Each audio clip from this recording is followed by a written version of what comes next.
Good evening. Welcome to Soni Irabor Live. Well, tonight I have someone who was my boss, my friend.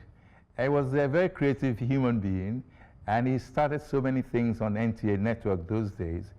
In fact, if you hear of Kokoro at Dawn, you might just be about to guess whom I'm referring to. Well, none other than Mr. Olorogun Peter Ego. Or is it Ego or Ego? Ego. Anyway, Ego.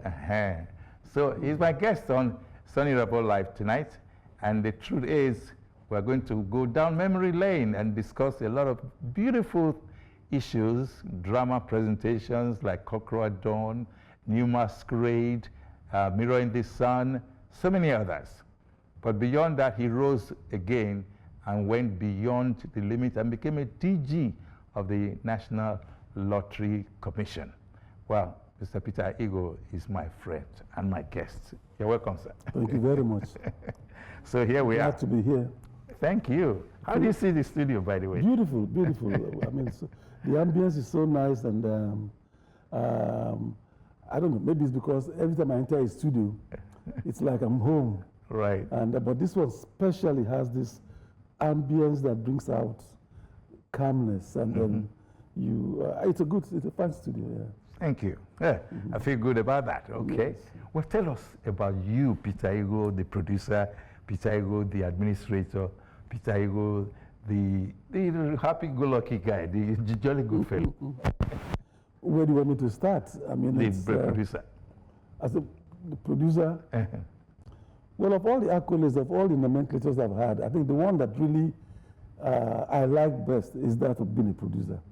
Some say general manager, assistant director, director general. But sometimes the bit about producer is the one that really I don't mind being called. Because truly, growing up in Jos, I was born in Jos. My father was a tin miner.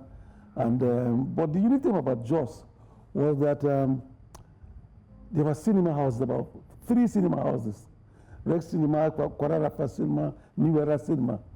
And as young boys, we grew up hawking eggs and everything that was in vogue and in season, and ended up in the cinema. And of course, we got a lot of beating for all the large screens. But there were morning films, there were afternoon films, there were night films. Unfortunately, most of the best films were the night films.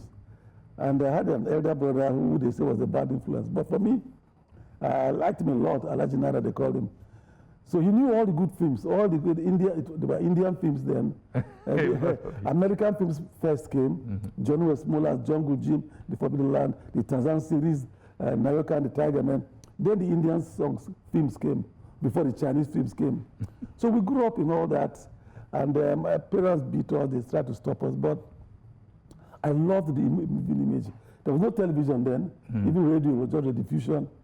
So all we had to hang on to our imagination was the cinema.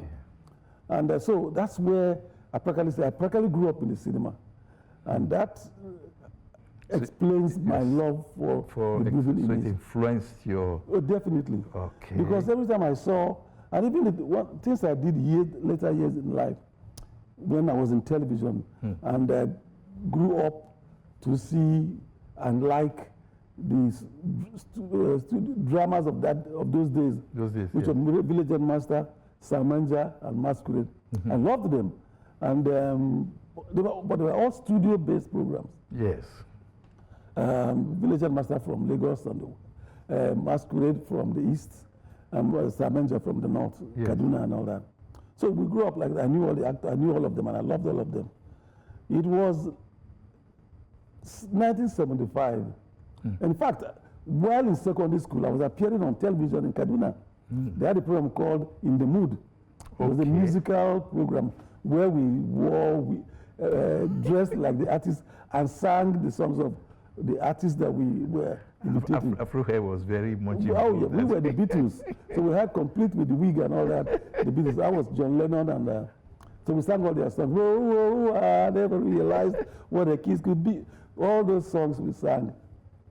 But then for us, it was just a magic world. And you know, television had just come when I was in secondary school. And many of us didn't have, many people didn't have televisions. No. So those who had, you went to their houses, stood by the window to watch the black and white TV sets. And those were Hawaii Five-O times. Those were the Hawaii Five-O movies, American films that started coming and all that. So that is the kind of background in which I grew up. And so how did Cock Crow at Dawn, which appears not to have been studio-based, by the way, yes, how did that come about and where? Well, again, because, like I said, I practically grew up in the cinema, I was used to movies happening in real situations. Okay. I mean, you see people in the market, you see them in the market. Exactly. You see people driving the cars on the streets. You see somebody in the swimming pool is in the swimming pool, not in a fabricated structure in the studio pretending to be there. Yes. So, and that was what the Village Masters and Manja, they were all studio-based programs. Yes. And that was how they were designed to be. Because at that time, the cameras available were the humongous big studio cameras. There were no portable video cameras. No. So everything was done in the studio. Even the news, they had Bolex cameras where they had 8mm films, where they shot little bits and processed for the bits in the news. So when I joined television formally in 1975 as a pioneer member of NTV Sokoto. Okay. At that time, all the TV stations belonged to the states. They all are NTV Sokoto, NTV Kaduna, NTV Lagos, NTV Kaduna. When we joined Sokoto Television, it was all the same big, huge studio cameras, no video cameras for outside shooting. They had not been invented, they had not come. So I was shooting, I was producing Hausa and English drama. I was in charge of drama, Hausa and English, every week. And again, because we had no recording facilities, we were transmitting live. Imagine rehearsing your drama for 1 hour. And then you don't do it live. As soon as they say, studio, coming to you in the next 5 minutes, bang, bang, bang, and you come on live. No margin for error. So and you ran your drama no editing of any sort? No. Well, as soon as you finish, they ran on those, for your credits were rolled on the roller those days. So that was how, when I joined, what it was. But, like I said, I grew up in the cinema and I liked the open spaces. So I would go and borrow the news cameras, go and take a little bit and integrate That's it into... the ENG, right? No, we were not ENG then. Okay. They were cine cameras. Cine cameras, okay. Films, different from video. Yes, yes. So that's what we shot bit by bit until in 1978, just a year after NTA was born, and all the stations came under one umbrella called the NTA. And NTV Sokoto became NTA Sokoto. And 1978, to showcase the oneness, NTA organized a drama competition among the 12 stations at that time. I wrote, produced, and directed the entry from Sokoto, NTA Sokoto, called Moment of Truth. Moment of Truth, yes, I remember that. And when they were adjudicated, we came first. My production came first. So that was the beginning of things to come. Now, one of the things that made Moment of Truth unique was that in that movie, I had a sequence where one of the lead characters, the lady who had just lost her baby, and was completely broken. And she had many years of childlessness. Then suddenly they discover she's pregnant. And then when she goes for the operation to have the baby, it was done by cesarean. And she's told that there were so many complications that she would never have another child. But then she was happy that she had this one child. But then the night they celebrated this child, big party and all that, the child develops a temperature. And then they call their favorite doctor, the family doctor, who checks the child, says, oh, it's an infection of the umbilical cord, and he administers some antibiotics. The child dies. Oof. Now, how do you showcase the heartbreak of this woman who knows she never will have another child? And at that time, there were no professional actors, so to speak. All the dramas, even in Masquerade, Village, and the rest of them, most of them were staff, like J.J. Monovis was a staff, many of them worked the places. You waited for when they were free to bring them in to record. So too, for Moment of Truth. And I noticed at that time that because they were not professional actors, when you came to teary scenes where somebody needed to cry, rather than sympathize with them, they made you laugh. But I was so passionate about this movie. Yeah. I wanted everybody who watched it to cry with that woman when she loses that baby. So I decided to externalize her emotion. Rather than just see her cry, I wanted now to use the elements to showcase the pain in her. So I brought in thunder, lightning, and heavy storm. She just runs into the rain, into the storm, and goes down to the ground and sits down, and you can't tell her tears from the rain falling down. Now, the question was, this is Sokoto, the dry season. Where there was no rain. Dry season and the rest of that stormy season. Where would I put my camera? In the storm? Anyway, there was a storm. But then that's where creativity came in. I got the fire brigade. They came in. I told them, bring your horses. And I told them, this is where I want you to do. This is what I want you to do. And when I gave instructions, run, they faced their pipes up there, and the water came down, and that was my rain. My goodness. I held in with the rubber. That was Hollywood. But people were asking, if you captured this storm, and this woman was in it, and the actors were in it, where were you? How come you were not? Where was the equipment? I said, we're dry here because we're behind. They didn't know how we did it. But that's how we did. This was 1978. Wow. And nobody, no television studio, drama had ventured out of the studio to capture that kind of sequence. Anyway, we won with that drama. But that was the beginning of it. I started moving out of the studio. By 1980, when the then president came up with Operation Feed the Nation. Yes, Obasanjo. The NTA DG himself had also come up with an idea of doing a 1980. That would be Shagari. No, I think it was 79 actually. Okay, yeah. Before we came. Yeah. Shagari came with Green Revolution. Yes. And but just about 79. I started shooting 1980. But we started the discussions after 78, 79. So I was then brought, because I produced the winning entry, to Lagos to now produce this series.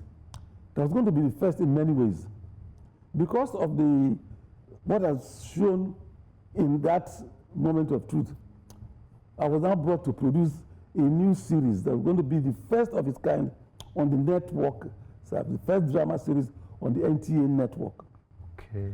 And it was going to be shot entirely on location. On location.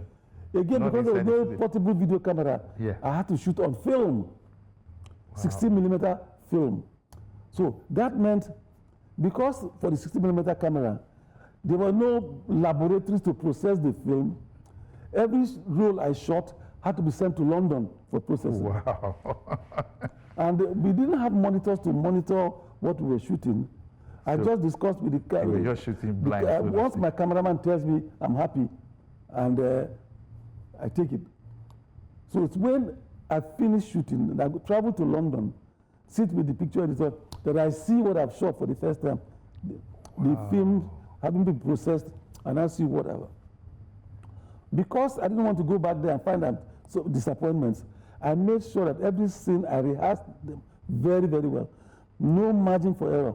No 2 takes or 4 takes, because the film was very expensive.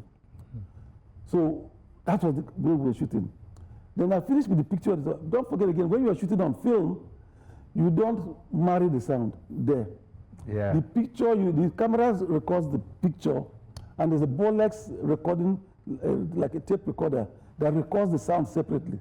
It's when you go for post-production, then you finish with the picture editor who cuts all the pictures together and all that. Then you now call the sound editor who sits with you and now lays the sound onto the film. And the lips must move with the sound. You must be in sync. You must be in sync and all that.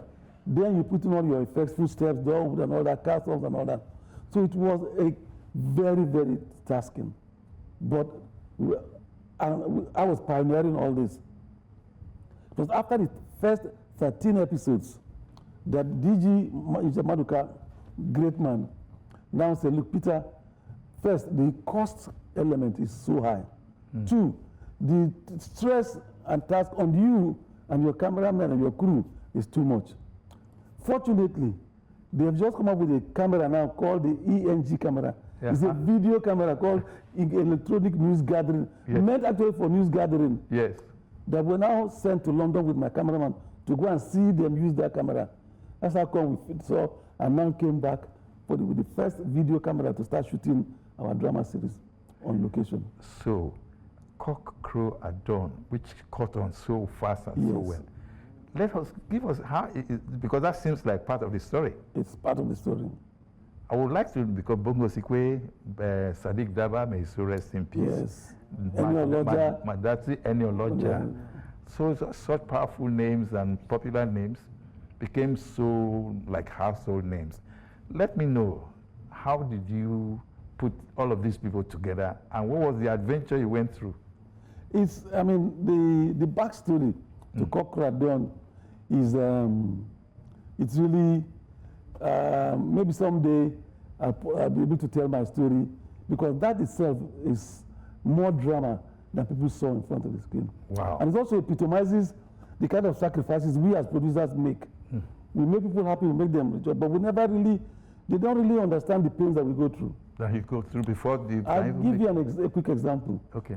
Before I moved to set to start shooting Cock Crow at Dawn, I had been in Lagos planning it. Because they said, you're going to shoot on location, you're going to shoot and all that. You're going to get a scenic cameraman to handle it and all that. Because you are not now protected by in the studio, you are now exposed to wind and weather, I had to go to Jos to rent houses where I'm going to count my artists and the cameramen and the rest of them. Then I had to hire staff, cooks and drivers and school to drive and all that. Ooh. I was giving my check to go and buy my cars. I recall the first 3 cars I bought, they gave me a check for 17,000 naira. I bought 2 station wagons and a saloon, brand new. 17,000 naira, yes. So this was the challenge that we had. We were going to do. So I needed to do all that. Then, but when they took me to Lagos to start making those arrangements, I had left home 6 months before then.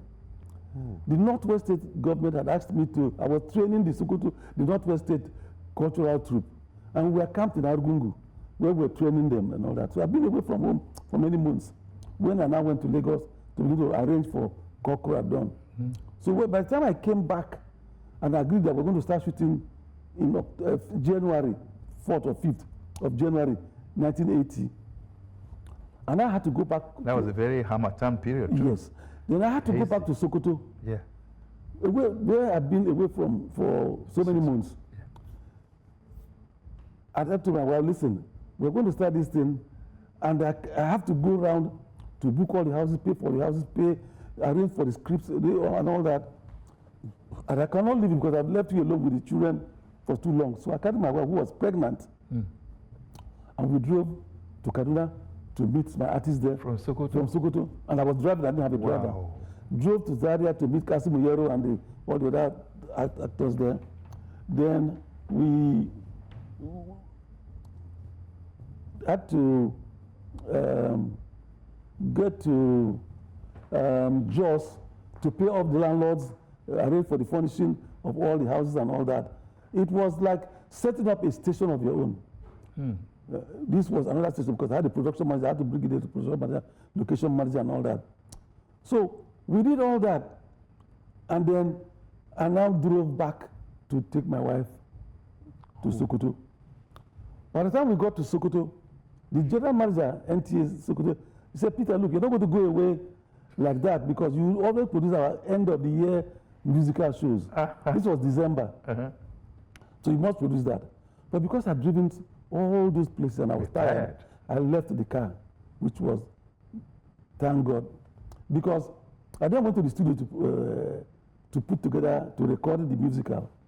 I got back home at about 10 p.m. and my car wasn't there. And so I called the security man and said, what's happened? He said, you were not here. Madam was very sick. Nobody to take her, so she drove herself to the hospital. Oh my goodness. So I now got a friend who now drove me to the hospital. I got to the hospital, I saw my car there. So I called the people and said, where is the owner of this car? They said, she was rushed to the theater. I said, theater? He said, yes. So I went to find the people in charge, and they told me, sorry, she came, she was bleeding. By the time they took her, and she had lost the baby. Oh, wow. So they had to admit her. Your story is a movie. Yes. So they had to admit her. Now, don't forget, this was now close to the 30th. And I was going to, I told my artists to all report to Jos by the 3rd. And I needed to be there before they came. So I had to go and meet my wife in bed to say, look, my dear, I have to leave you in hospital. Because this program now, NTA, everybody has invested so much in this program. And I have a belief that this program is going to be something really special. And if I don't go now, everything's going to fall apart. So she said, okay, I understand. I said, okay, one of my brothers would ask, okay, please stay with her. So I left her there to go and start Cockroach. So again, that's the kind of, like I said, this sacrifice. But we started exactly on the day we were going to start. We rolled camera and we recorded. But when we go through, people see that. They don't see that backstory. Exactly. They just know that you've done. Wow. But that's the kind of background that all of us in broadcasting go through. We do our crying in the rain, like my artist moment of truth. By the Heavenly Brothers. So that's how we started Cockroach at Dawn. Oh. Now, another interesting part of it was getting the actors. When I did Moment of Truth, I already had Sadiq Daba, who was the doctor in that Moment of Truth. But I had him as Beatrice, the son of this man, Bello. And I remember that one man in Jos, George Menta, if you saw Sadiq, you actually think that it was father and son. So getting father and son was easy. Now, the lady who lost her baby in Moment of Truth was Tola Wobori of blessed memory. She's dead now. She was a lecturer in ABU. So I got her to be the daughter.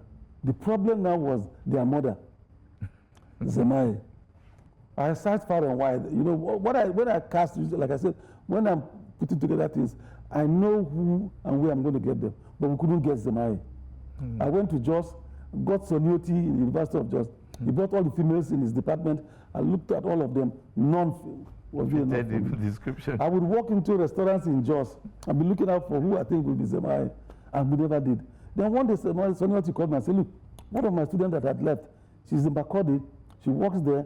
I think she may walk, just walk. That was Ene Oloja. Oh my goodness. So we sent the driver immediately to her. They picked her up from school. They brought her from work. They told, so she sent her a note saying, look, Peter Ego is starting a new drama series. We're all excited by it. But they've started, but they have not done the part of the mother of these children. I have recommended you, drop whatever you're doing and just come. So she dropped what she was doing and walked into, by evening, straight from office, she walked into my room and I was sitting there. And as she walked out, I said, oh my God, she's too young. She won't do. And she was so disappointed. She just flopped into a chair, almost in tears. And I said, okay, I'm sorry. I shouldn't have been so blunt. So I called the makeup person. I said, go and make her up. She's too pretty. She's too young. Because in actual fact, she's younger than the two children. Oh my goodness. In real life. She's younger than Larry, she's younger than Beatrice, and all that. So they made her up. She padded herself up. I still wasn't satisfied. I said, okay, don't worry. Go and sleep. We'll do some test run tomorrow. So we moved to set, gave her script, and then when I said action, and she got up to run into the house, she didn't say a word, just got up to run into the house. They told her somebody was dying, so she got up. The moment she started running, I said, I found Zemai. That's how we found her. So that was, I got the father, I got the two children before I got the mother. And when you see them, because she played her part so well, and the other two played their part so well, you know, I would believe that the children were actually older than their mother. Oh my goodness. You know. Well, this is one story that, as I said before, can actually naturally go into a movie, story. So we'll take a short break, and when we get back, we'll now find out who the man, the jolly good fellow Peter Igu really was, and still is. We'll be right back after the break.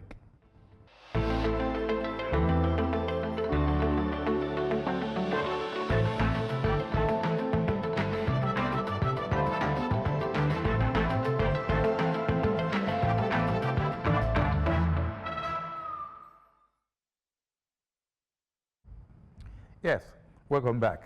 Peter Igho is a name that every natural broadcaster will say, I know him, I've heard of him, he's done this or he's done that. It could be an enigma if you like. But then, how did Peter Igho get into television? This is the question I would like to ask to start with.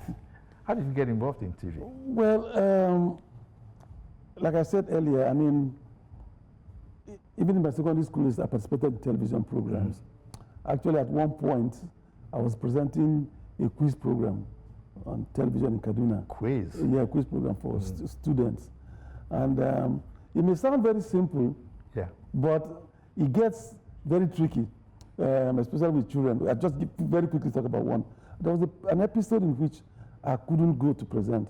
So my assistant, a lady, went to present it. And these young children with their brilliant minds, the question was, what is the instrument for measuring time? And in her paper, what she had is clock. The young boy says chronometer. The girl said wrong. Ooh. We couldn't really hear the end of it. Chronometer is actually the scientific word for the instrument for measuring time. The little child knew. But the girl, because the answer on the book paper was said wrong, and that was a tricky kind of thing. So I had a stint of that.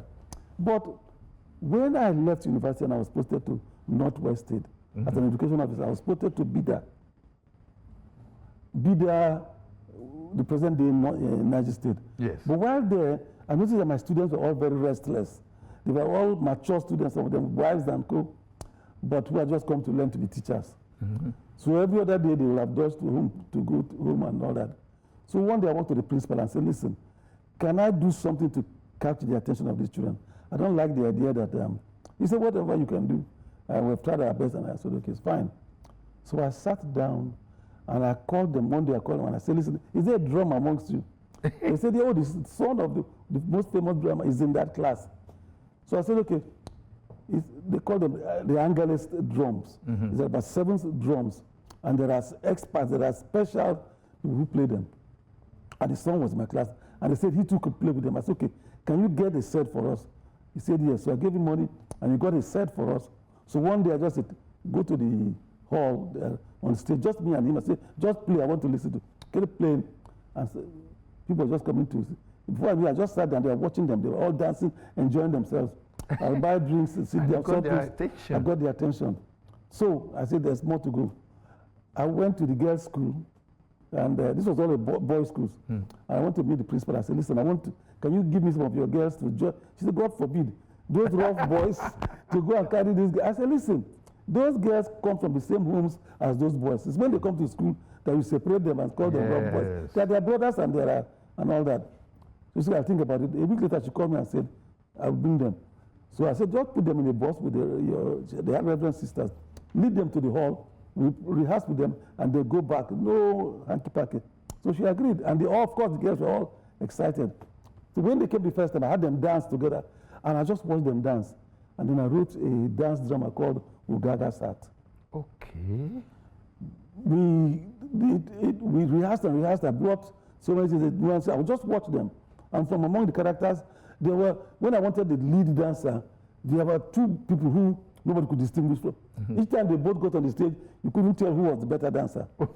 So, and I had a sequence where one of them, it was this chap had to go through the evil forest to go to a destination.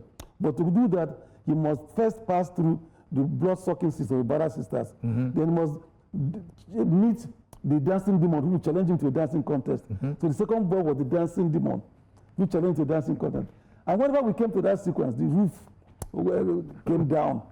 So we had this very exciting thing. When we performed it, the principal was amazed. You mean this kind of thing is possible? You got the best out of those kids. Then the other schools wanted to watch. We performed for the entire school. Then they said the people in town, because I was using music and dance for the whole program. They said, a non-Nupe person using our songs and our dances and all that, like this entertainment. So the news went around. The principal said, you must tour the state with it. Wow. So we got up buses and things. We toured. We got to Kaduna. It was recorded.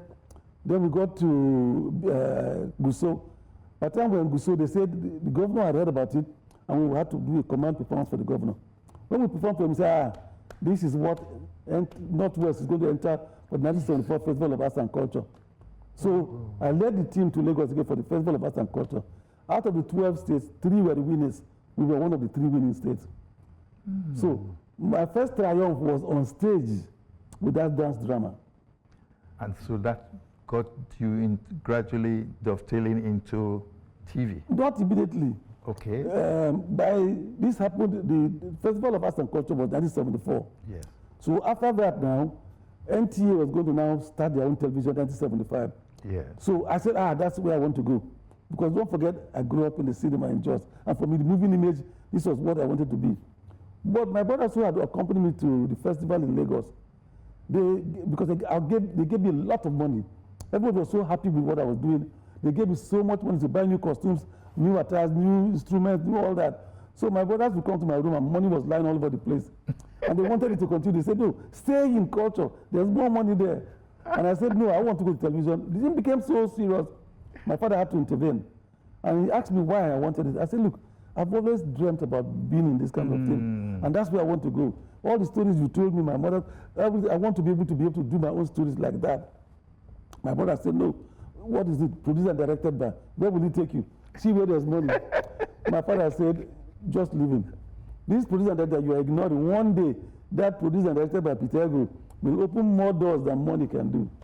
Very prophetic. And that's exactly what happened. That's how come I joined television in 1975 as a pioneer member of NTV Sokoto. That was my first formal entry into television. You know, look at certain things, looking at the way you've spoken, naturally you were a child of destiny for the whole country. That's who we were.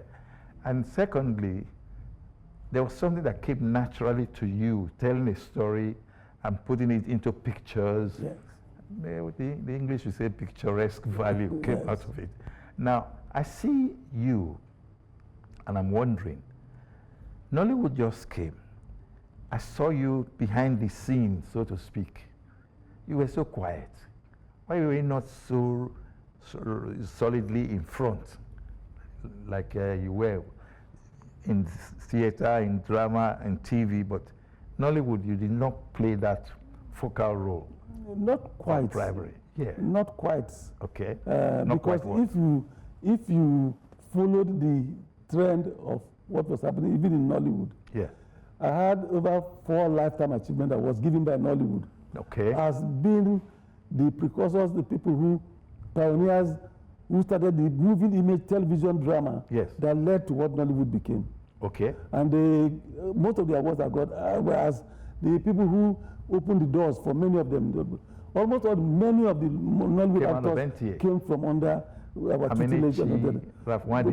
All of them, yes. So every one of them, from Amaka Igwe, all of them came through what we did from the NTA. Yeah. So we provided, and don't forget, the first Nollywood movie, which they call, I think they say is Living in Bondage.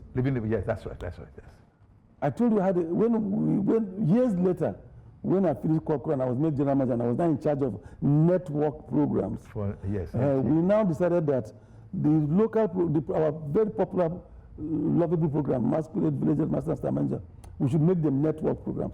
Because I was in charge of network. So we decided to bring them onto the network. And that's how come we now had new Village Master, new Star Manager, new Masquerade on the network. Okay. Again, because of my love for the location base, I rented a camp for Village Master in Badagry. And we now incorporated a lot of exteriors, rather than just the studio, this is Amebo's bar, this is no. We now the living life inside an actual or village and all that. Same with Village Masquerade, the new Masquerade. We brought in nuances that they lived the proper life, not just in those little boxes, but in actual life out there. There were so many, such powerful names that came out of those creations. Chika Opala, the Masquerade, the late Akbeno, Christiesi, who was also a musician. Then you now look at Funsho Adeolu of Village Headmaster, Yes. Ted Mukoro. Such powerful names, such household names. Of course, our Sadiq Daba. Yes. You know. Yeah. And that's the beauty of it. For we, the producers, who come up with ideas that are translated to scripts that are now acted by characters who now become big names. The joy we get is knowing that these people are loved and adored. True. I had a sequence where we were shooting Cockroach very quickly. We were shooting on location in Jos, and a bus of students, they were passing by, they saw NTA Cockroach, they all came out. Some ran to Sadiq, some ran to Larry, some ran to Zemaye. Nobody came to me. Because they didn't know who you were. So they went around signing autographs for them. And then one of the students now asked, where is the producer? So they pointed me out. And I said, thank God, I've been recognized at last.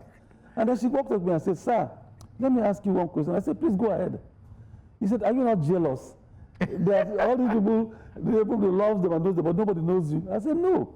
On the contrary, I derive a lot of joy that the characters I created are loved. That means my job, my work is good. Do you see visuals in your head? Do you see pictures in your head when you are creating those characters? So many things happen to, you know.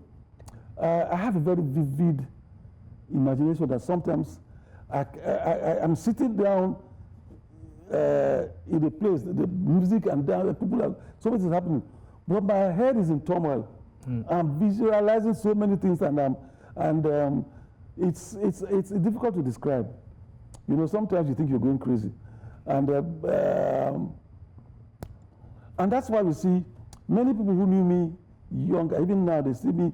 Every time you see me, I have a notebook in my hand, and or I have a book. I'm reading a book. Even from secondary school days, I used to be very, very shy, and I didn't know how to do small talk.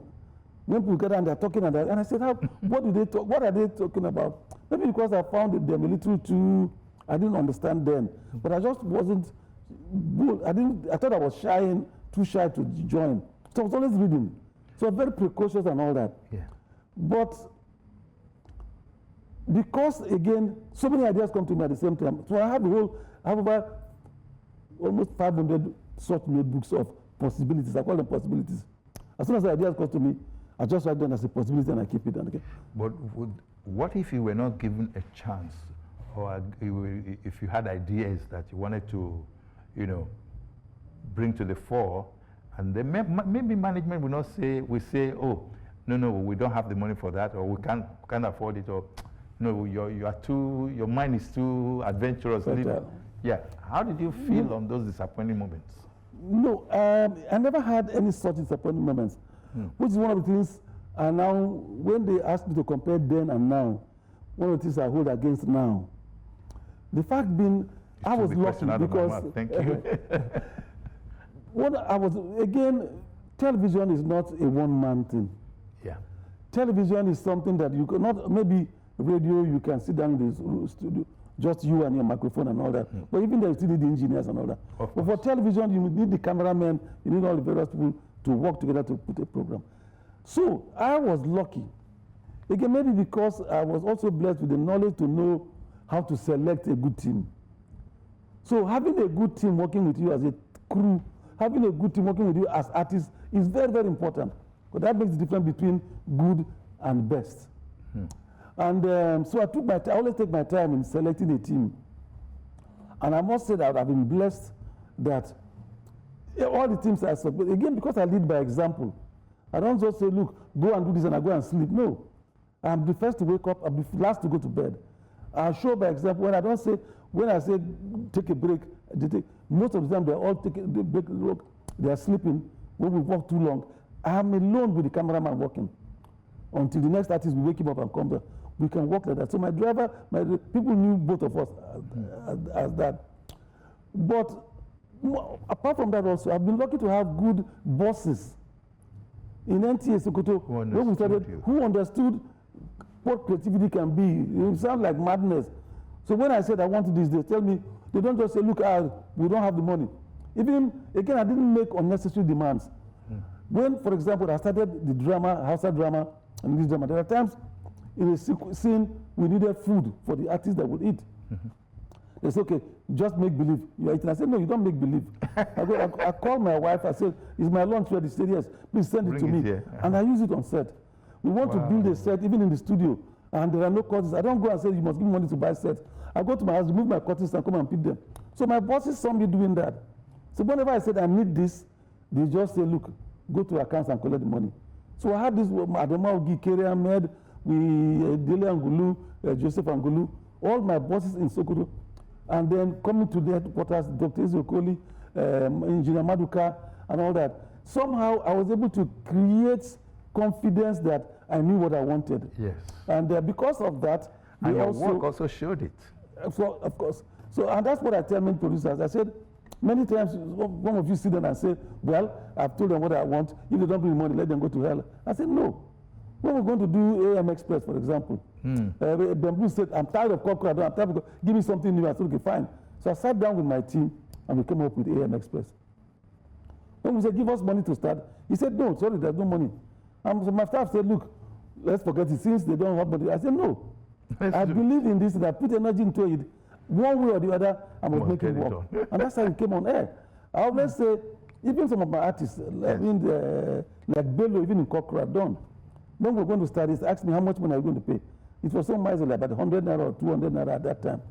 And he said, no, no, no. I said, listen, I believe this program is going to be a success. At the end of the day, you will be somebody different. That money will be, what you're asking for will be nothing. And truly, when the program became a success, I met UBA, and I said, this man will go to hire poultry farms to shoot his sequences. Why don't you give him money to set up his own poultry farm? And then UBA did. Can you please hum that song? Cockroach. Honestly, we were just talking about it. Will you ever make it? Will you ever hear the sound of the cockroach at dawn? 1, 2, 3, 4, 5, 6 bosses every day with nothing left at the end of each pay. The rentals he must pay. How much to pay? He often has no say. Will he ever get there? Will he ever make it? Will you ever hear the sound of the cockroach at dawn? And we've been asking that question since. And even today in our life, we ask ourselves, we've been struggling and struggling. Will we get there? Will we make it? I am a quintessential optimist. I believe that we'll get there. Determined we will get there, where there's love for all to share. Someday the clouds will disappear, and there will be sunshine, where the traffic never jams. Don't cost much to buy some yams, and the neighbors will say hello. And we'll strive to pull you up from down below. And you can even hear the sound of the cockroach at dawn. Now, before we go, I would like you to look at then, I'd like to read that unfolded. Let's look at then and now. Yes. Television production, programming. A lot of theater was then. It seems you've left everything to Nollywood. TV programming today is more of current affairs, breaking news, and the like. So compare. Well, again, I don't criticize unnecessarily. But one of the things that has damaged, because we got to the point where we said we reached the height of NTA's creative genius. After a while, we said we went on the down slope. But that started happening when all of a sudden, a young producer will come with an idea and go to his boss. You can have this wonderful idea, and they say, sorry, we don't have the money. Go and get a sponsor.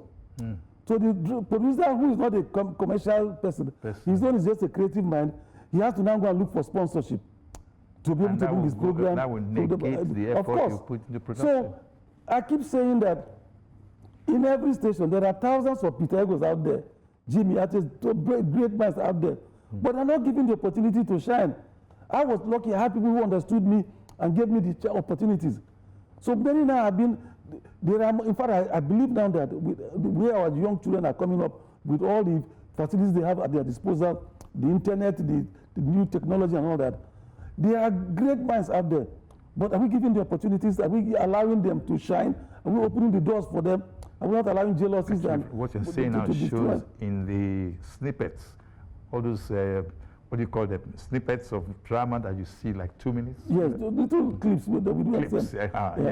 So, so I believe that there are thousands of more Peter Egos out there undiscovered because they don't give them the opportunities.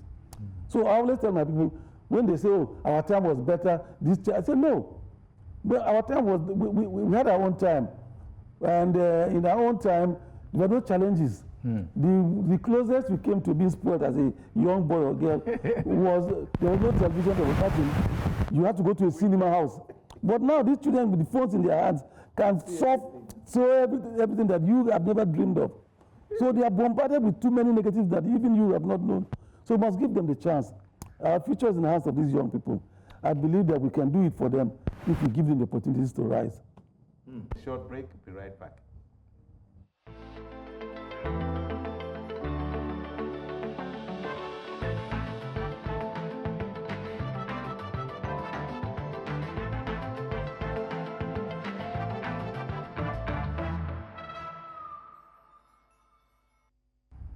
Yes, welcome back. I had 2 short breaks.